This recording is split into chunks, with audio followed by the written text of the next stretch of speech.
Les partenariats les plus rentables ne sont jamais une affaire d'argent, mais une affaire de personnes. Bonjour, je suis Sébastien Knight, entrepreneur libre. Et chaque week-end, je partage avec vous les aventures de l'entrepreneur du dimanche. C'est-à-dire que je raconte les échecs, les difficultés, les erreurs que j'ai commises sur le chemin qui m'a permis de devenir un entrepreneur libre, afin de vous permettre d'éviter de tomber dans les mêmes pièges. Aujourd'hui, j'ai la chance de travailler avec un groupe de partenaires d'affaires qui sont motivés, qui sont enthousiastes et surtout avec qui le contact passe très bien parce que ce sont d'anciens clients satisfaits de mes produits ou services qui recommandent à leur audience de découvrir ce que je fais. Mais ça n'a pas toujours été le cas. En fait, quand j'ai décidé de lancer le marketeur français, alors que j'avais déjà une activité auparavant qui était assez florissante, je me suis dit que le meilleur moyen de très rapidement augmenter mon audience serait de m'appuyer sur l'audience existante de partenaires stratégiques. Donc je suis allé voir des personnes qui avaient déjà une audience sur mon secteur et je leur ai proposé de devenir affiliés, d'avoir un accord par lequel ils feraient la promotion de mes produits en échange d'une commission. C'est comme ça que j'ai procédé pendant plusieurs années jusqu'à ce que je me rende compte que j'avais atteint une position qui n'était pas très confortable pour moi, où j'étais en fait, mon entreprise reposait quasiment entièrement sur cette stratégie et donc ça créait ce qu'on appelle en anglais un point de critique d'échec, c'est-à-dire vous avez un point unique sur lequel si quelque chose casse, en fait tout casse. Et je n'aimais pas en fait avoir ce risque dans mon entreprise, donc j'ai dit ok, je vais chercher d'autres moyens d'attirer des prospects pour les découvrir, pour ne pas être entièrement dépendant des partenaires.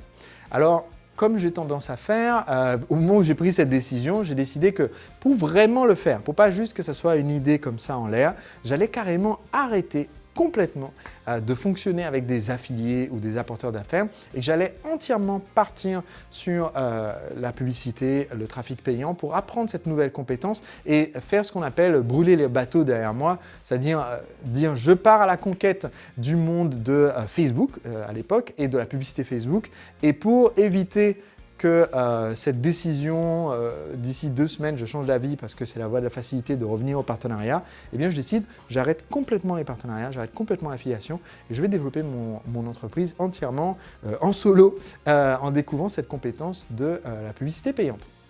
Et c'est ce que j'ai fait pendant une période avec beaucoup de succès. Et ensuite, il s'est passé un petit incident qui m'a motivé à reprendre le système d'avoir une affiliation et de permettre à des partenaires de faire la promotion. En fait, ce qui s'est passé, c'est que je préparais le lancement de ma formation La Machine à Vendre. J'avais déjà proposé sous la forme d'un atelier présentiel qui avait très bien marché et je me suis dit, je vais le lancer sous la forme d'un atelier, d'une formation, mais sur Internet. Et en fait, un de mes amis, David J, que vous connaissez peut-être, expert du marketing en vidéo, c'est lui qui m'a donné un coup de main pour réaliser les vidéos parce que j'avais eu quelques difficultés pour faire les vidéos de lancement. Et David m'a dit, écoute Sébastien, est-ce que tu as un programme d'affilié pour la machine à vendre? Je trouve ça génial, je voudrais faire la promotion. Je lui ai dit, non, je ne veux pas de partenaire, je ne veux pas d'affilié, je ne veux pas que qui que ce soit fasse la promotion. Je suis bien dans mon coin, laisse-moi tranquille. Et il m'a dit, non Sébastien, j'insiste, je veux faire la promo, je ne demande rien en échange. Je pense que ce que tu fais là, c'est intéressant. Et j'aimerais te donner un coup de main et faire que mon audience soit au courant. Je voudrais que mes clients découvrent ce que tu fais là. Et donc, il a fait la promotion en fait, du lancement en tant qu'affilié sans demander de réciprocité ou quoi que ce soit. Et en fait, parce que David est un ami et quelqu'un qui fait un super travail, on a toujours eu une très très bonne relation et ça m'a beaucoup touché et ça m'a fait réaliser, mais en fait, c'est bête de ne pas du tout faire d'affiliation, mais pas du tout, parce qu'au final, ça ne m'a pas nécessité beaucoup plus d'efforts d'avoir la promotion, que David fasse la promotion, que si j'avais fait ma promo tout seul dans mon coin. Donc, ce que j'ai dit, c'est OK, déjà l'année suivante, on va faire la bonne surprise à David. Je vais faire la promo de son produit à lui, dont j'étais moi-même super satisfait parce que c'est grâce au conseil de David G sur la vidéo que je fais autant de vidéos maintenant. Et je me suis dit, je vais faire la promotion déjà de David sans qu'il me l'ait demandé. Je vais cartonner. Et d'ailleurs, on a été numéro 1 de loin. On a fait 2 fois plus de ventes que les autres personnes dans le classement. Parce que j'ai dit, voilà, je vais rendre à David l'appareil, retourner l'ascenseur. Et je me suis dit, OK, maintenant je vais peut-être réouvrir cette idée d'avoir un programme d'affiliation, retrouver des partenaires qui fassent la promo, d'avoir cet esprit positif autour de mes produits. Donc, c'est ma décision, c'est là que j'ai fait la décision de revenir sur ce mode de fonctionnement de l'affiliation. Donc, afin de réouvrir un programme partenaire, la première chose que j'ai fait, c'est que je suis allé dans des événements où pouvaient se trouver mes partenaires potentiels et j'ai discuté avec un certain nombre d'anciens clients, d'influenceurs, en voyant quelles seraient les synergies entre nous et en disant, mais voilà, je pense réouvrir mon programme d'affiliation. Et au cours de ces conversations, j'ai discuté avec un certain nombre de personnes qui ont dit, Banco, Sébastien, quand tu vas reproposer encore une fois la formation La Machine à Vendre, nous ferons ta promotion. Et j'ai dit, ben voilà, mon top, à l'époque c'était le top 3, c'est-à-dire les partenaires qui ont obtenu le plus de résultats, qui ont fait le plus de ventes de ma formation en faisant la promo, eh bien l'année d'après, je ferai leur promotion en retour. Donc c'est ce que j'ai proposé comme deal. Et lors d'une discussion avec une de ces personnes, on va l'appeler Alfred, en discutant avec Alfred, qui était donc un influenceur dans le domaine, il m'a dit « ouais, ok, pourquoi pas, ça peut m'intéresser ». Donc je lui ai dit « écoute, je fais la promotion et après, si tu es dans le top, je fais ta promo ». À mesure qu'on se rapproche de mon lancement et de ma promotion, donc je recontacte les partenaires pour leur dire « voilà, on avait dit, est-ce que vous êtes toujours ok pour faire la promotion de ce produit, que je vous donne les éléments, vos liens d'accès, que vous puissiez voir un peu les contenus que vous allez promouvoir. Est-ce que vous êtes toujours OK ?» Et c'est là que, quand j'appelle Alfred, il me dit Sébastien, justement, c'est bien qu'on discute parce que, justement, je voulais que tu me promeuves moi, parce que mon lancement à moi a lieu là, genre là, dans 2 jours. Le tien, c'est seulement dans 1 mois, Sébastien. Donc, si tu veux justement que je fasse ta promo, commence par parler à ton audience de ce que moi je fais, ce que fait Alfred. Et là, je suis un peu embêté. J'ai dit, écoute, non, c'est pas ce que j'avais proposé à l'origine. Parce que c'est toujours, quand vous créez un nouveau partenariat, il y a toujours ce petit moment un peu délicat de ouais, on est d'accord pour faire la promo l'un de l'autre, mais qui fait la promo de l'autre en premier? Et donc, moi, ce que je proposais, c'est faire la promotion de mon produit, dont les résultats sont prouvés pour les clients et tout. Bref, on a du matériel de qualité, on va donner de la valeur à vos prospects. Faites la promotion et si vous êtes dans le top 3, on va vous faire la promotion en retour. Mais là, ce que disait Alfred, c'est est-ce que je pouvais faire sa promo à lui d'abord et que lui me fasse la promo le mois d'après quand il y aurait mon lancement. Et là, j'ai hésité. J'ai hésité un peu parce que alors, j'avais eu l'occasion déjà de discuter plusieurs fois avec Alfred, que je trouve être quelqu'un de très sympathique. C'est quelqu'un qui a plutôt bonne réputation, honnête, assez carré dans son travail, qui avait, avant d'enseigner dans le domaine des affaires, il avait lui-même, et il a toujours son entreprise qui tourne dans un domaine qui n'a rien à voir, donc c'est pas juste un vendeur de pelles et de pioches, comme on dit, c'est quelqu'un qui, voilà, comme moi, avait déjà une entreprise avant et qui s'en sert comme base pour donner ses conseils. Et donc voilà, j'ai un peu hésité, je dis bon, Alfred c'est quand même quelqu'un qui monte, qui est positif, j'ai un bon contact, je fais confiance, on va faire la promotion. Alors là, mon équipe a dit « ouais, mais non, Sébastien, hop, on a dit non, là, tu nous rajoutes un truc de dernière minute, ça va être compliqué, tu peux pas prendre juste une décision du jour au lendemain, on va se lancer dans une campagne, ça nécessite beaucoup d'efforts, nous, on doit faire des pubs Facebook, on doit envoyer des emails, etc., créer des bonus pour la campagne qu'on va faire. Est-ce que tu penses vraiment que c'est une bonne idée ?» J'ai dit, écoute, à mon équipe, j'ai dit, écoutez, j'ai discuté avec Alfred, on va le faire, on va y croire, on va faire l'expérience, on va faire sa promo. Et là, cette promo ne s'est pas exactement déroulée comme prévu. En fait, dès le début, ça n'a pas très bien commencé. Donc j'ai commencé à faire la promotion et comment ça fonctionne quand vous êtes affilié ou partenaire, que vous faites la promotion d'un produit d'un tiers. En fait, vous prévenez votre audience, vos prospects, les gens qui vous suivent, pour aller voir des contenus qui sont publiés par cette autre entreprise, votre partenaire. Donc ils ont juste à donner leur adresse email pour recevoir ces informations gratuites et à la fin, ils ont l'option d'acheter. Donc ce que je faisais, c'est que en même temps, je faisais la promotion par email à mes abonnés par email et également avec de la publicité Facebook, j'envoyais des prospects vers la page de capture afin d'augmenter mes résultats sur cette promotion. Donc j'investissais de l'argent sur Facebook et j'investissais du temps et de l'énergie à communiquer auprès des gens qui me suivent. en disant allez voir ce que fait Alex, c'est quand même intéressant, il y a des vidéos de contenu et des informations. En fait, là où ça a mal démarré, c'est que les pages de capture d'Alex, ça convertissait vraiment mal pour mes publicités. D'habitude, quand on fait une publicité Facebook vers une page de capture, on va dire un taux d'inscription correct, c'est de l'ordre de 15%. C'est-à-dire, vous avez 100 personnes qui cliquent sur votre pub Facebook, 15 qui donnent leur email, c'est correct. Si vous avez 100 qui cliquent et 30 qui donnent leur email, c'est vraiment pas mal. Sur mes pubs, habituellement, quand je faisais la promotion, si je fais la promotion par exemple de le programme Blogueur Pro de Olivier Roland ou le programme La Révolution Vidéo de David G, qui sont des programmes dans lesquels je crois à fond parce que j'ai regardé tout ce qu'il y a comme contenu dans la formation et j'ai beaucoup de clients qui ont eu beaucoup de résultats grâce au conseil de Olivier et de David, eh bien, quand je fais la promotion via la pub de leur site, en général, les taux d'inscription sont comme ça, 25%, 26%, c'est pas mal. Et là, je me suis retrouvé sur la promotion de Alfred, on se retrouve avec des taux en dessous de 10%, vraiment catastrophique. Donc je paye très très cher pour envoyer des prospects qui sont très peu nombreux à s'inscrire. Et quand je fais ma promotion par email, là j'ai pris une grande claque parce que en fait, les emails que j'ai envoyés pour promouvoir le produit d'Alfred sont dans toute l'histoire de mon entreprise les emails qui ont été les moins lus par mes abonnés.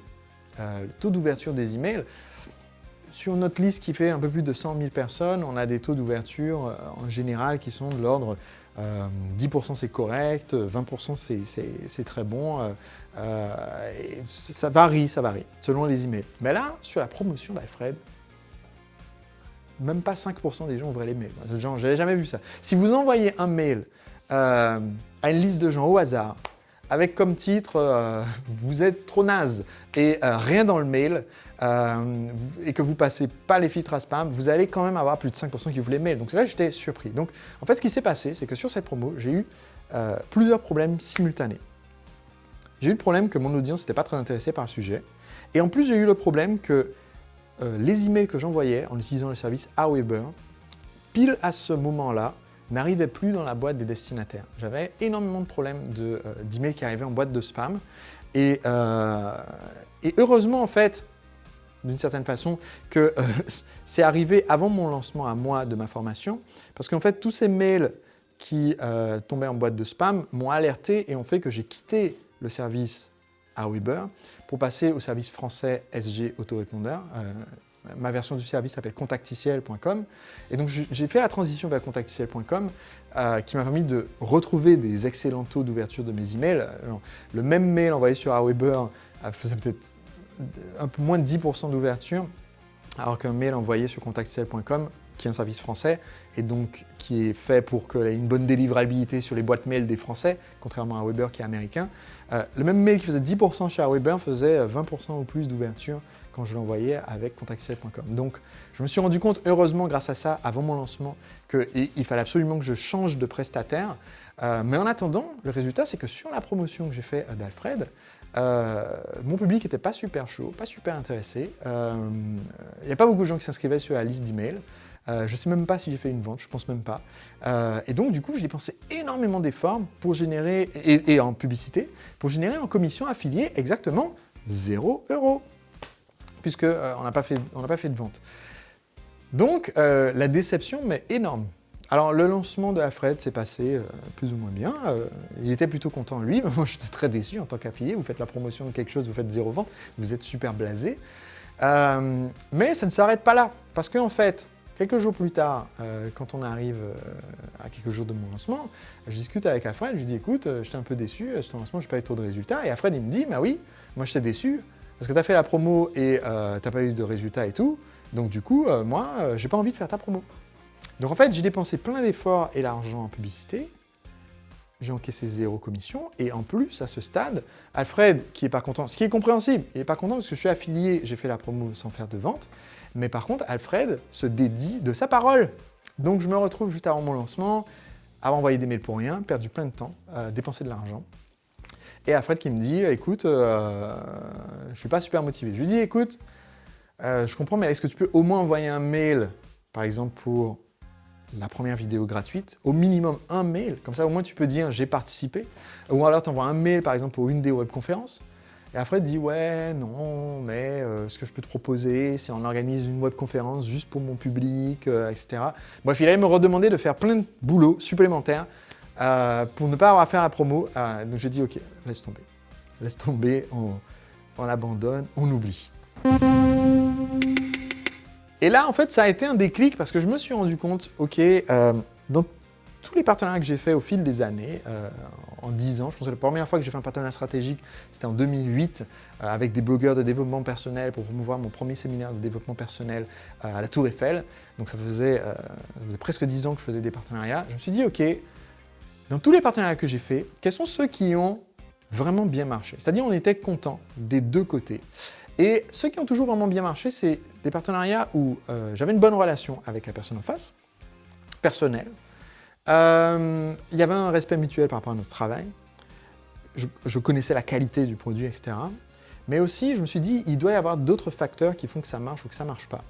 Et en fait, j'assistais à une conférence aux États-Unis où j'étais présentateur, LaunchCon aux États-Unis.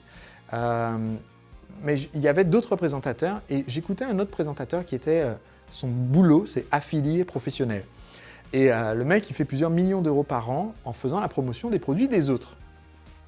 Et à un moment donné, dans sa présentation, il dit, en fait, le secret pour une promotion qui fonctionne, c'est que votre promotion, ça doit être peanut butter et jelly. Alors, pour un francophone, la métaphore va un peu moins vous parler. Parce qu'en France, contrairement aux États-Unis, on n'est pas en adoration devant un sandwich fait de beurre de cacahuète et confiture. Mais aux États-Unis, pour eux, beurre de cacahuète et confiture, c'est l'extase, c'est l'orgasme culinaire. En France, on dirait plutôt ça va comme le pain avec le beurre, quoi. C'est-à-dire, en fait, si vous êtes vendeur de pain et que vous avez un partenaire qui vend du beurre, vous êtes super complémentaires, ça va bien ensemble, ou pain et fromage, ou fromage et vin, d'accord? C'est bien complémentaire, ça va bien ensemble, et donc c'est facile pour vous qui vendez du fromage de faire la promotion de quelqu'un qui vend du vin, parce que c'est facile pour vous de décrire à quel point les deux choses vont ensemble. Et ce que disait le présentateur, Jason Fradlien, c'est qu'en fait, si vous êtes peanut butter, ça marche. Si vous êtes crunchy peanut butter, il dit, ça ne marche pas de faire la promotion de organic peanut butter. Donc pour reprendre notre analogie française, ça serait équivalent de dire, mais en fait, si vous êtes vendeur de pain aux céréales bio, faire la promotion de quelqu'un qui vend du pain de supermarché, ça ne marche pas. Parce que vous êtes tous les deux à vendre du pain. Du point de vue du public, c'est sensiblement la même chose. Et en plus, de votre point de vue, vous n'êtes pas super chaud pour faire la promotion non plus parce que le produit d'en face est un peu moins, a moins de goût que le vôtre en fait. Et je me suis rendu compte que c'était une erreur que j'avais commise. Par exemple, dans cet exemple avec Alfred, c'est qu'en fait, quand je faisais la promotion, j'étais pas non plus... J'ai fait la promotion activement. J'ai envoyé autant de mails que je m'étais engagé à faire, même un peu plus. J'ai fait de la pub Facebook alors que je ne m'étais pas engagé. Enfin bref. Mais... en même temps, c'était très difficile pour moi de trouver les mots pour faire la promotion de ce qu'il faisait parce que j'avais l'impression, de façon subconsciente, je pense, de promouvoir du pain de supermarché. C'est-à-dire un produit qui, certes, remplit sa fonction, comme promis, ça c'est sûr. Hein. Je pense que c'est un produit qui remplissait sa promesse, les gens ont l'air d'être contents. Mais il n'y avait pas une promesse super tranchée, hyper méga claire que je pouvais présenter en disant ça c'est super complémentaire à ce que j'enseigne moi. Et par contraste, je parle depuis tout à l'heure de deux autres exemples qui sont David J et Olivier Roland. Je peux faire la promotion des produits de David J en mettant toute ma conviction derrière parce que j'ai appliqué moi-même les conseils de David pour faire mes vidéos, faire de meilleures vidéos. Parce que j'enseigne pas moi comment faire des vidéos spécifiquement, donc on est complémentaires, il n'y a pas... enfin, les gens qui utilisent mes stratégies ont besoin de faire des vidéos. Et les gens qui sont chez David, qui font des vidéos, ils ont besoin de mes stratégies pour que les gens achètent à partir de leurs vidéos. Donc on est super complémentaires. Pareil avec Olivier Roland. Olivier Roland enseigne le blogging, j'enseigne pas le blogging. Donc, et pourtant, le blogging, c'est une super source de prospects pour Olivier. Il m'a beaucoup aidé avec ses conseils aussi. Donc, c'est facile pour moi de faire la promotion de Blogueur Pro de Olivier Roland parce qu'il y a cette complémentarité. Pain et fromage, quoi. Et là, pain et pain, ça marchait pas. Et surtout, pain de supermarché. Donc j'ai appris ça aussi. Je me suis dit, ok, il faut que je fasse des partenariats qu'avec des gens qui ont du fromage pour aller avec mon pain ou du vin pour aller avec mon fromage. Et aussi, je me suis rendu compte que Il y a des gens qui arrivent à faire des partenariats avec tout le monde, parce qu'ils sont potes avec tout le monde.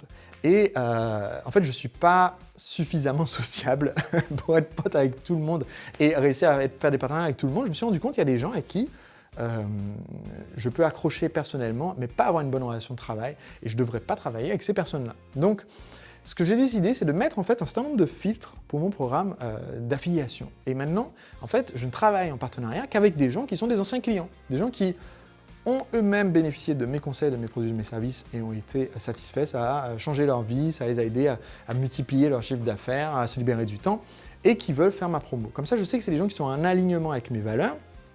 Donc ça, c'est un gros critère, le fait qu'ils soient en alignement parce que ce sont des anciens clients. Ça limite énormément mon bassin de partenaires. C'est sûr que quand je fais moi un lancement orchestré, j'ai beaucoup moins de partenaires que d'autres. Même certains de mes clients font des lancements orchestrés, ils ont 100 partenaires.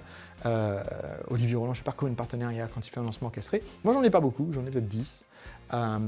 Mais en termes de confort de travail, c'est 100 millions de fois plus agréable. Ça me convient mieux, ça convient mieux à ma personnalité. Travailler qu'avec des gens qui sont des anciens clients dans mes programmes, services, consulting ou autres, avec qui on passe bien personnellement et professionnellement, qui fonctionnent bien avec notre façon de fonctionner professionnellement, et surtout qu'on ne fasse pas les partenariats que parce qu'il y a la dimension entre guillemets financière ou la dimension de on fait une promo pour avoir la réciprocité, mais plutôt des gens, comme je disais l'exemple de David, où ben voilà, même si c'était juste pour donner un coup de main, le courant passe tellement bien qu'on s'arrange pour que ça fonctionne, quoi. Donc cet apprentissage a été difficile parce que c'était pas très agréable comme expérience, mais ça m'a appris à mieux faire le tri parmi les personnes avec qui j'allais fonctionner en partenariat. On se retrouve dimanche prochain pour un autre épisode des aventures de l'entrepreneur du dimanche. D'ici là, pour recevoir en fait le prochain épisode, tout ce que vous avez à faire, cliquez maintenant sur le lien que je vous mets dans la description de l'épisode d'aujourd'hui. Ce lien vous permet de vous inscrire gratuitement, comme ça je vous envoie les prochains épisodes à mesure qu'ils sont diffusés en vidéo et en audio.